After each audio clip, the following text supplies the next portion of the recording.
어제 열린 검찰총장 후보자의 인사청문회에서도 여야는 광화문 집회의 폭력성 공방을 이어갔습니다. 이런 가운데 야당은 차벽금지법을, 여당은 복면시위 금지법을 내세우며 정반대의 후속입법을 추진하고 있죠.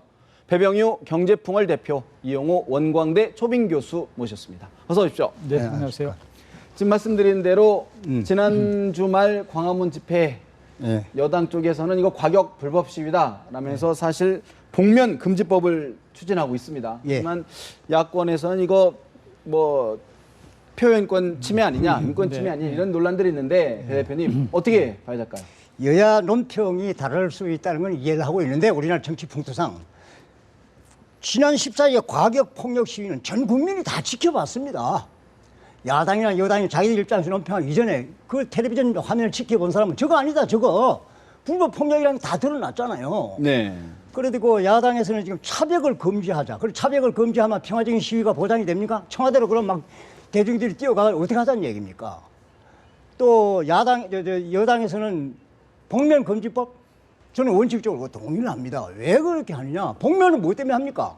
자기 얼굴을 숨기겠다는 거 아닙니까? 네. 강도지사 하는 사람도 그렇게 하는 것이고 알카이다 같은 사람도 그렇게 하는 것이고 경찰차를 몽둥이를 가지고 이래 복면을 덮어쓰고 두들겨 패는 양반 볼 때 자기도 이것이 잘못이고 불법이라는 것 때문에 얼굴을 비춰서 텔레비전 화면에 비치면 안 되겠다 해서 복면을 한 거 아닙니까? 네. 그러니 그걸 하는 거고 그다음에 미국에서 데모하는 거 봤습니다. 워싱턴 난 복면하는 거 못 봤어요. 난 눈이 나빠서 그런지 모르겠습니다만 파리에서도 그렇잖아요. 왜 우리만 그래? 그래서 나는 물론 17대 국회에서 법안이 폐기됐다고 그러대 뭐 인권위원회에서 뭐 인권 과잉 어쩌고 하는데 그거는 다시 좀 더 논의할 필요가 있지만 원칙적으로 저는 맞다. 네, 사실 뭐 시위라는 게 정정당당하다 그러면 얼굴을 가릴 이유가 뭐가 있느냐라는 지적인데 어떻게 보십니까? 배 대표 말씀하시는 게 기본 취지는 저는 동의를 합니다. 그러니까 기본적으로 시위라는 게 평화적으로 하는 게 맞고요. 그러나 그렇지 않기 때문에 폭력 시위로 가기 때문에 이제 복장을 그러니까 예를 들어서 복면을 금지하도록 하는 법안을 하는 것은 좀 지나치다. 그러니까 기본적으로 집회 시위의 자유를 보장하는 것은 복면을 막는 것보다 더 상위의 어떤 가치가 있다. 그래서 2009년에 국가인권위에서 이미 이제 그 집회 시위의 자유를 심대하게 위축시킬 수 있다. 그리고 그 집회 시위의 자유에는 복장의 자유도 포함되어 있다. 이게 이제 헌법재판소의 어떤 그 결정 취지가 그 전에 있었습니다. 그렇기 때문에 저도 기본적으로 이제 예를 들어서 복면 이제 시위를 하는 차별 목적 자체가 사실은 어떤 폭력성이나 과격성을 드러나기 위해서 그리고 본인의 어떤 그 신분을 숨기기 위해서 하는 처음부터 동기에 순수하지 못한 것은 저도 사실 질책하고 싶습니다만 그렇다고 해서 법 자체로 규제하는 것이 옳은가라는 생각이 들고요. 또 야당에서 얘기하는 그러면 뭐 경찰차가 차벽을 만들어서 청와대 못 가게 하니까 이 경찰차가 차벽으로 이용되니까 경찰차 예산을 다 깎자. 이것도 졸렬한 거죠. 사실 졸렬한 것이고 마찬가지로 복면 시위 이거 그 금지법 만드는 것도 마찬가지인데 어차피 여야당에서 지난 주말에 있었던 이제 과격 시위 여파로 여러 가지 얘기가 나오는데 이거 법적으로 제정될 가능성은 저는 전혀 없다고 봅니다. 근데 선진국에서 예를 들어서 지금 뭐 프랑스라든가 독일, 스위스, 미국 일부 주에서는 이미 복면 금지법을 도입을 해서 채택을 했다고 합니다. 우리보다 틀림없이 선진국가라고 볼 수 있는데 그렇죠. 그러니까 거기만 해도 저도 사실 그런 정도 시위를 할 때 예를 들어서 평화적인 합법적인 시위를 하는 거 무슨 걱정하겠어 이런 얘기 안 나올 거 아닙니까? 그러니까 아직은 시위에 관한 그 어떤 문화에 있어서는 아직은 후진성을 면하지 못하고 있다라고 하는 지적을 하고 싶고요. 이런 과정을 거쳐서 사실 미국 같은 경우도 예전에 노동 운동하면서 1900년대 초에 엄청난 과격한 시위가 있었죠. 근데 그런 과정에서 이제 그 시위 문화가 이제 정착이 되어가고 있는데 대한민국도 이제 적어도 민주화되고 정부도 이제 민주화되고 이렇기 때문에 저도 좀 합리적으로 평화적 시위 이런 거 가는 것이 필요하다고 자연스럽게 좀 바뀌게 개선되길 주길 바란다 이런 취지이신데 우리 이 교수는 말씀이 공감 말씀이죠. 저도 기본적으로는 그런 기본 생각을 가지고 있는데 우리나라 현실을 보십시오. 경찰차를 막 그냥 만들어 막 터놓고 두들겨 패잖아요, 경찰을. 그건 뭡니까? 국민의 재산이거든, 그거를. 그러면서 완전히 이거 복면을 했기 때문에 누가 누군지 모르게 돼 있어요. 그럼 뭐예요? 완전히 의도 자체가 시위의 목적이 아니잖아요. 평화적인 시위의 목적이 아니라는 거 아닙니까? 그런 경우 어떻게 하자는 얘기입니까? 그러니까. 그리고 아까 미국 뭐 옛날에 우리나라 세계 노동운동 발전사를 보면 옛날에는 뭐 그 기관총도 나오고 술주산도 나오고 그랬어요. 그거 다 지나갔어. 우리만 지금 남아 있는 거 아닙니까? 그다음에 백악관 앞에서 왜난그 지금 하는 거 화면을 보면은 복면 없고 국회의원 잡아가는 장면이 나오거든. 네. 현직 국회의원을 바로 체포하는 장면이 있더라도. 폴리스 라인을 벗어났을 글쎄, 경우에. 아 우리는 폴리스 라인 정도가 아니고 뭐 경찰 버스를 막 잡아 당겨 나가고 그다음에 그건 말도 안 되는 것이지. 그래서 너무 과격하고 하니까 여야 입장에서 이렇게 조금 뭐 논의는 필요하겠습니다만은 복면 금지법 기본 법 자체는 필요하지 않느냐 그렇게 저는 주장합니다. 그런데 일부에서 주장은 우려는 사실 그럴 경우에 이제 어떤 사회적 소수자들이 있지 않습니까? 뭐 예를 들어서 무슨 뭐 성매매 관련 여성이라든가 뭐 등등 분들 또 침묵 시위를 또 하시는 분들도 있단 말이죠. 그런 부분들의 어떤 표현의 자유를 근데 이제 표현의 자유, 네. 저도 인권위원회에서 그거 뭐 한 걸 알아요. 그런데 이번에도 나왔습니다만 물 대표에 맞은 그 백 씨가 69인가 그래. 그러니까 이것도 저 앞에서 행동대회가 복면 못하게 하고 그다음에 이 제일 앞부분에 어린이라든지 노약자를 납치 오는 것도 못 씌우고 좀 해줘야지. 그 어차피 가격으로 부딪히는데 거기다 노인들 갖다 놓고 어린애 갖다 유모차 갖다 놓고 이러면 어떡합니까? 그럼 방어도 안 되는 거거든. 그런 것까지도 다 포함해서 무슨 이 금지법 같은 걸 논의를 해야 될 필요가 있다 이런 얘기죠. 네, 알겠습니다. 사실 이번에 어제 그 김수남 검찰총장 인사청문회에서 또 논쟁이 하나 불거진 것이 아까 말씀 주셨던 69살 백모 씨 그 분의 그 과정에서 시위대가 참석을 해서 오히려 폭행을 해서 다친 거다라는 이런 또 새누리당에서 주장이 나왔어요. 어제 청문회에서 김도 의원 그리고 김진태 새누리당 의원이 그런 얘기를 했죠. 그러니까 그 아마 SNS에서 떠돌고 있는 어떤 장면을 보고 그게 이제 그 백 씨라고 하는 분이 넘어지고 났는데 그다음에 빨간 우비를 입은 사람이 갑자기 그 위에 올라타고 하는 그래서 시위대에 의해서 어떤 그 상처를 크게 입은 거 아니냐 이런 얘기를 했는데 지금 잠깐 화면에 나오는데요. 지금 저 상황에서 지금 보시면 빨간 뒤에 있는 분이 가서 지금 덮친다. 이래서 이제 다쳤다라는 이제 주장이 나오고 있는 건데 좀 보기는 좀 애매한 것 같아요. 그러니까 저것만 보고는 어떻게 판단하기는 좀 애매한데 다만 저기에 있는 그 빨간 우비 입었던 사람이 과연 그러면 이 백 씨를 예를 들어서 어떤 위해를 가하기 위해서 그러면 그렇게 했느냐라고 하는 건데 만일 그렇다고 한다면 시위대에 대해 적어도 그 시위를 반대하는 그리고 자작을 벌이거나 기획 어떤 테러를 하거나 이런 사람이 있어야 된다고 보는데 적어도 저런 장면 내에서 그런 빨간 우비를 입은 사람이 과연 그랬을까라고 하는 생각이 들고요. 그래서 저는 적어도 이 우연찮게 이제 저 야당이 뭐 주장한 그런 거 아닙니까? 저기서 이제 빨간 우비를 입은 사람이 구하러 가고 있는데 갑자기 뒤에서 물대포가 맞아서 위에서 엎어졌다 이런 얘기이기 때문에 저것만 가지고 우리가 뭐 진위 논란을 하기는 어렵고요. 다만 저는 아까 말씀했지만 그 시위대 한참 시위 중간에서 적어도 그런 어떤 자작극을 벌이거나 기획 테러를 하기 위해서 그게 갔겠느냐고 하는 적어도 기본적인 질문, 기본적인 어떤 사고방식 이 부분에 대해서 여당 의원들의 동의를 하지 않습니다. 그런데 기본적으로 정치권에서 말씀입니다. 이 과격 시위를 두둔하고 옹호하는 쪽의 입장이 한 푼이라도 있어서는 아니 되는 겁니다. 정치권은 기본적으로 과잉이라든지 이거 과격 시위든 과잉 당선이든 이 부분을 조정하고 진정시키는 역할을 해줘야지 말이지. 야당이 상당히 동조하는 쪽으로 얘기하는 거 믿는 것이 뭡니까? 불법하는 사람들. 우리 뒤에는 야당이 있다. 그걸 믿고야 하는 거 아니겠어요? 특히 한상균 씨 같은 사람 말이지. 나 구속시켜봐라. 이거 야당이 있다. 저는 그렇게 보여요. 뭐 지금은 저 조계사에 들어가 있습니다만. 그렇다면 어제 조계종 화쟁위원회에서 은신 보호하겠다. 그 부분에 대해서는 어떻게 보십니까? 그것도 그래요. 기본적으로 종교 영역에서는 피해한 자가 왔으니까 그 보호해 주는 게 기본 역할이라 할 수 있겠습니다만 한상균 씨라는 분이 어떤 사람입니까? 쌍용잠수사 77회 옥새 파업 기억나십니까? 그거 해가지고 저 쌍용잠수사 그 망하게 만들던 사람이에요. 지금은 쌍용잠수사가 다 살아났어요. 그 뒤에 고공조 송전탑에서 그거 하고 그러고 민노총에 가 있는 사람인데 저와 같은 사람 눈에는 뭐 눈과 귀를 의심해요. 노동자가 우리가 분노하면 말이야 서울뿐만 아니라 대한민국 전체를 말이야 마비시킬 수 있다 하는 양반이에요. 대한민국을 뒤엎겠다는 얘기 아닙니까? 그 사람이 지금 조계종에 들어가는데 부처님의 화쟁위원회가 부처님의 그 자비만으로 가지고 그걸 다 끝끝내 감싸서 되겠습니까? 당분간은 모르겠습니다만 언젠가는 지금 경찰에 넘겨줘야 됩니다. 저는 불교에서 그걸 해야지 종교로서 제 역할을 할 수 있다고 봐. 우리 배 대표님 말씀하신 그러니까 야당이 적어도 이 그 폭력 그 시위 집회에 대해서 비판하지 않는 것 저는 전적으로 동의합니다. 그러니까 적어도 그 부분에 대해서 사실 이 얘기를 해야 되고 또 이렇게 이 말하자면 이제 무슨 민노총이나 그 외에 그 예를 들어서 어떻게 보면 사회적 약자로 꼭 얘기할 수는 없지만 네. 농민 같은 경우는 굉장히 어려운 처지에 있고요.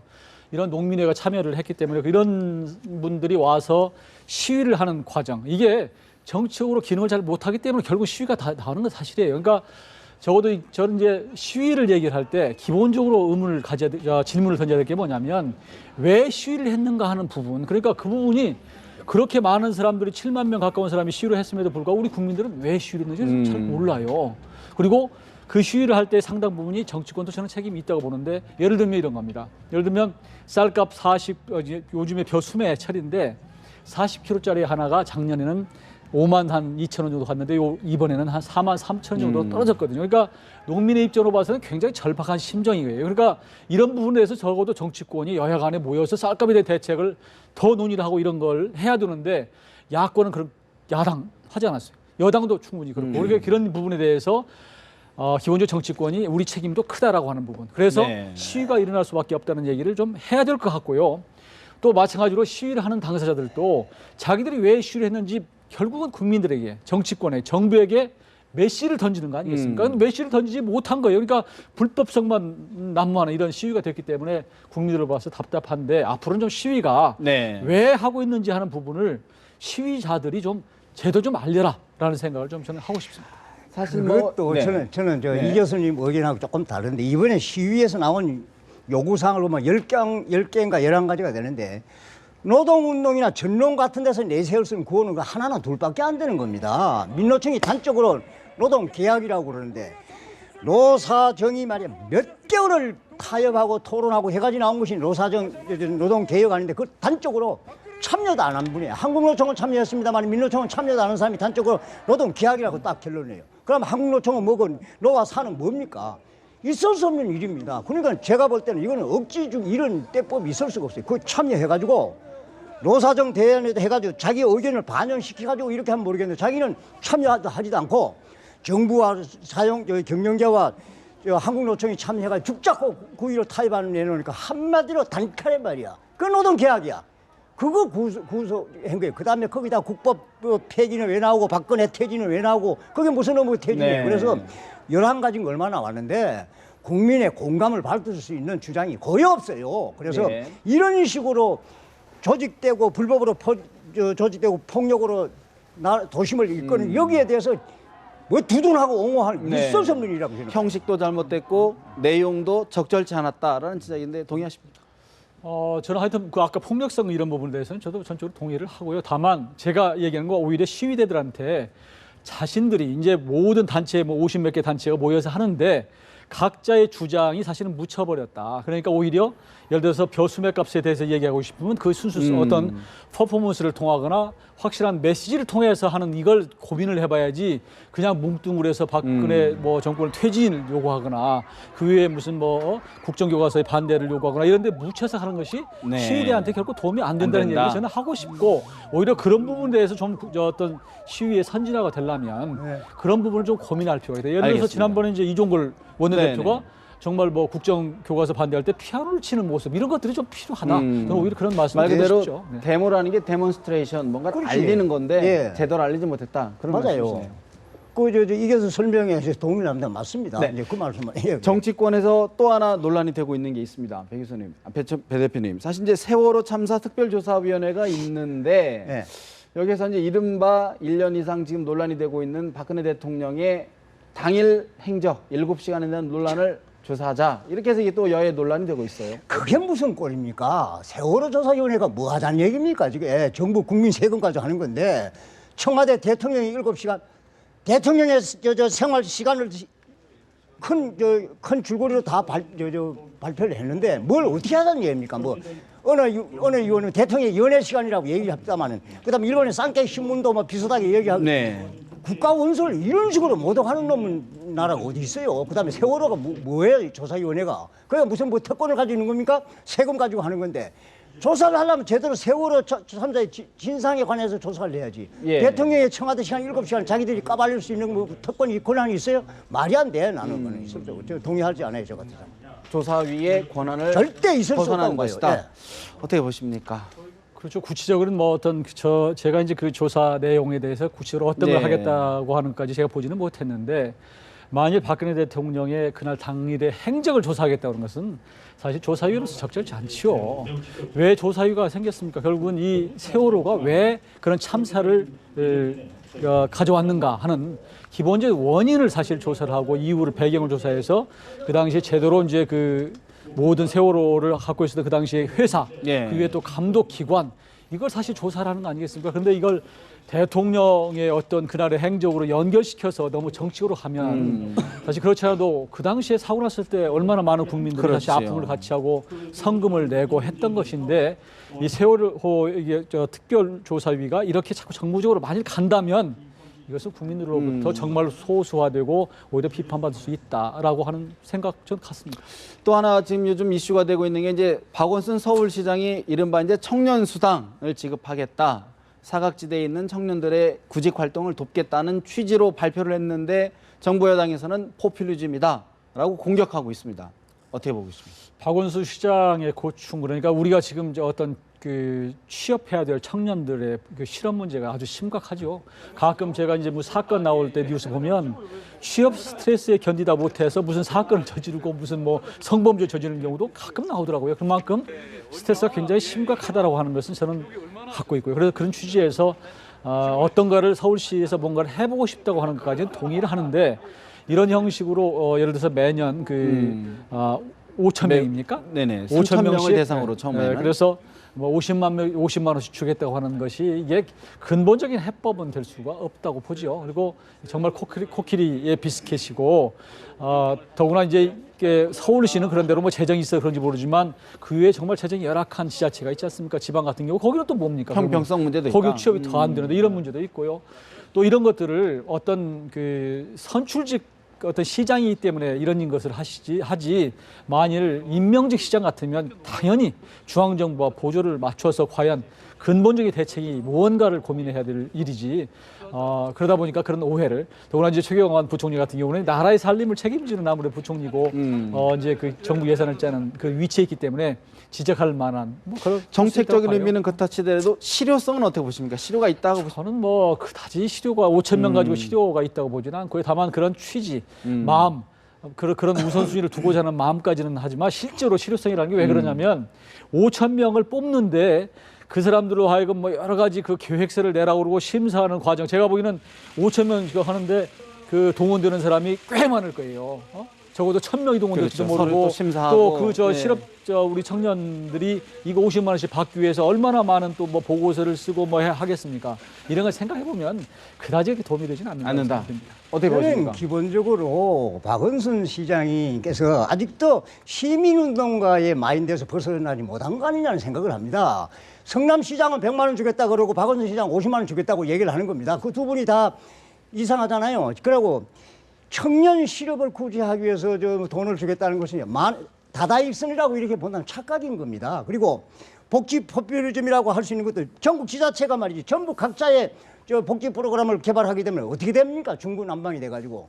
그러고 법과 제도적으로도 중앙정부하고 협의를 하게 돼 있는 겁니다. 그래서 이건 말이 될 수도 없고 실현 가능성 부분에 대해서 말씀이죠. 예. 지금 3,000명, 서울에서 3,000명 50만 원 줘가지고 청년 실업 되겠다? 저는 이런 식으로 해서 행여나 박근혜 대통령이 뭐 몇백만 원 얼마 내가 청년 창업 펀드를 만들고 있어가지고 기업체가 나니까 그건 난 싫다. 박원순 표 난 이거 뭐 하겠다. 이런 식으로 발상한 거 아니냐 하는 생각까지도 들어요. 내가 물론 오해하겠습니다만은. 예. 박근혜 대통령이 자기가 펀드를 얼마 제1호 출연해가 했다고 그래. 박근혜 펀드가 아니에요. 그거는. 많은 사람들이 성금 내가 하는 청년 실업을 구제하기 위한 펀드인 것이 그게 박근혜 펀드 아닌 겁니다. 그거 예. 오해할 필요가 없는 겁니다. 모르겠어요. 제가 오해를 했는지 모르겠습니다만은. 네. 그리고 결론적으로 각 지방자치단체마다 별도로 복지 프로그램을 중구난방으로 만드는 건 있을 수 없는 겁니다. 그래서 알겠습니다. 복지 포퓰리즘이다. 그 비판 저는 동의를 합니다. 그런 가운데 지금 야당에서는 이른바 문안박, 문재인, 안철수 지금 얘기했던 박원순 시장까지 들어와서 집단 지도체를 하겠다. 아직 뭐 시원한 반응은 안 나오는데 어떻게 보십니까? 아이고 문재인 대표께서 그 당내 리더십이 저렇게 막 들쭉날쭉하고 이렇게 하는 건 다 국민이 알고 있는데 그렇게 아무리 궁색하더라도 당내 리더십을 자기 힘으로 확립을 해야지. 뭐 문안박 그것도 광주에 가서 문안박 연합해가지고 당권을 좀 나눠가지고 잘 끌어가겠습니다. 그건 말이 되는 겁니까? 광주 사람들이 볼 때 문안박이 누구예요? 전부 대구, 경남, 부산이에요. PK 셋이 해가지고 우리가 다 나눠가지고 당권 나눠야 할 테니까 동의해 주세요. 그 꼴이나 마찬가지 아니냐 이런 얘기입니다. 그리고 기본적으로 문재인 대표는 당내에 투표를 거쳐서 선출된 대표인데 예. 그걸 자기가 확립을 못하고 내 힘으로는 안 됐으니까 저 인기 있는 박원순 씨하고 안철수 새정치하고 같이 끌어모다가 셋이 조합을 해가지고 나눠가지고 끌어가겠습니다. 정치 더 이상 있을 수 없는 일이고 실현 가능성도 저는 없다. 없다. 글쎄요, 권력이라고 하는 게 이제 뭐 형제간에도 나올 수 없고 부자간에 나올 수 없는 건데 당 대표 권한은 대표 마음대로 나눌 수 있는지는 모르겠어요. 근데 이게 원래 당 대표로서의 권한이라는 게 당은 당규에 다 나와 있는 거거든요. 그러면 거기에 최고위원회라가 있고 또 그에 뭐 사무총장 네. 지금은 이제 총무본부장이라고 돼 있습니다만 이런 다 나름대로 역할이라는 게 다 있는 건데 예. 내가 가진 것을 호주머니 있는 것을 나눠주는 것처럼 이게 그래서 안철수 의원이나 그리고 박원순 시장과 같이 하겠다고 하는 게 저는 도대체 발상은 좀 안 맞는 것 같아요. 그러니까 예. 그럼에도 불구하고 물론 이제 문재인 대표가 오직 다급하면 고육지책으로 예. 이렇게 할까. 그런데 그러다 보니까 야 이게 정말로 이제 12월 얼마 남지 이제 12월 지나가면 바로 이제 선거 국면으로 가기 때문에 이제 공천 이거 시간 벌기 아니냐 이런 그 얘기도 나오고 있는 것 같고요. 지금 오늘 아마 저 주승용 아까 이게 최고위원 저 최고위원 선출직 최고위원 의원인데 그러니까 최고위원들 그러면 그만둬야죠. 우선 해체를 하거나 이런 부분에 대한 것이 도대체 뭐가 중구난방으로 잘 안 맞는다. 그러면서 또 한 가지는 뭐냐 다 그러면 공천권 나눠주겠다는 거 아니겠어요? 예를 들면 그러면 지금 있는 뭐 공직자 그 평가위원회 공직후보 평가위원회 지금 하고 있잖아요.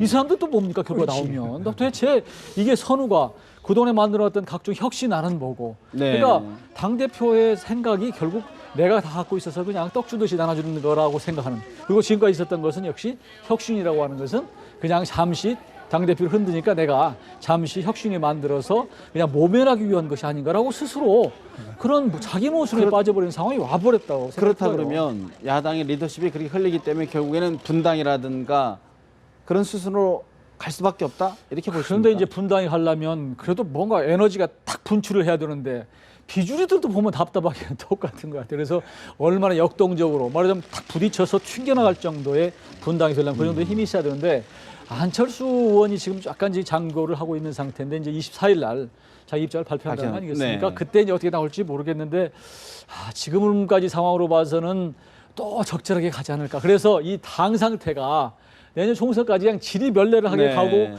예정대로 패배하고 이렇게 가지 않나라는 생각이 않겠나는 들고 우려를. 또 한 가지 한번 지적하고 싶은 게 박원순 서울시장의 처신도 참 묘해요. 엊그저께까지만 해도 먼저 문재인 대표하고 안철수 두 사람이 합의해와라. 나는 선거법 이게 공직 서울시장으로서의 역할도 있고 선거법이 있다고 그러더니 갑자기 어저께 만나서 두 사람은 뭐 샌드위치 먹고 그러니까 문박 연대하고 이게 도대체 박원순 시장이 내년 총선 때 공천권 좀 이렇게 보장받아서 자기 어떤 좀 신의를 챙기는 모습이 아닌가 너무 정치적이다 이런 것들도 좀 보기에는 좀 좋지 않지 야당이 않나요? 위기인 것 같은데. 여론조사를 하면은 예. 박원순 시장이 제일 1위로 나타나지 않았습니까? 문재인 대표가 이거 너무 과대 평가하는 거 아니냐는 생각이 들어요. 박원순 시장께서. 박원순 시장은 지금 대한민국 수도 서울시장으로서 문재인 대표하고 같이 악수하면서 정치 일선에 나서야 될 상황이 결코 아니에요. 안철수 의원은 모르겠습니다만 박원순 시장은 공식적으로 자기가 그 문재인 대표하고 악수하고 해서는 절대 안 돼.